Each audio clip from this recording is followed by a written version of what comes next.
Panakkad Sayyid Sadiqali Shihab തങ്ങൾക്കെതിരെ അപകീർത്തികരമായ Facebook പോസ്റ്റിട്ട Perinthalmanna പൊന്യാകുർശി സ്വദേശി മുഹമ്മദ് റോഷൻ അറസ്റ്റിലായി.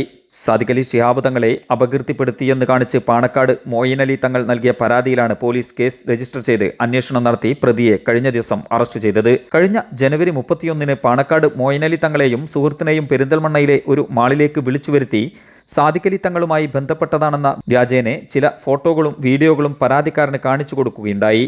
ഇത് പ്രചരിപ്പിക്കാതിരിക്കാൻ 15 കോടി രൂപ നൽകണമെന്ന് പ്രതി ആവശ്യപ്പെടുകയായിരുന്നു.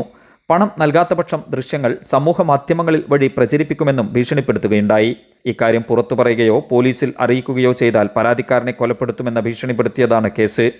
പ്രതി ആവശ്യപ്പെട്ട പണം നൽകാത്തതിനെ തുടർന്ന് മാർച്ച് 21 ഷാനു എന്ന ഫേസ്ബുക്ക് പ്രൊഫൈലിലാണ് സാദിഖലി തങ്ങളെ അപകീർത്തിപ്പെടുത്തുന്ന ദൃശ്യങ്ങൾ ഇട്ടത്. മനഃപൂർവ്വം കലാപമുണ്ടാക്കാൻ ലക്ഷ്യം വെച്ചും പരാതിക്കാരനും കുടുംബത്തിനും മാനഹാനി ഉണ്ടാക്കാനുമാണ് പ്രതി ലക്ഷ്യം വെച്ചതെന്നും CI സുമേഷ് സുധാകരൻ രജിസ്റ്റർ ചെയ്ത കേസിൽ വ്യക്തമാക്കിയിരുന്നു. News desk Valluvanad news.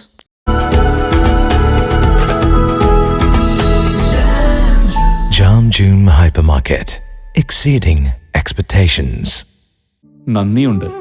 ഇന്നോളം എത്തിയ ഞങ്ങളുടെ ഈ സുവർണയാത്രയിൽ നിങ്ങളുടെ ഓരോ ആഘോഷങ്ങൾക്കുമൊപ്പം ഞങ്ങളെയും ചേർത്ത് നിർത്തിയതിന്.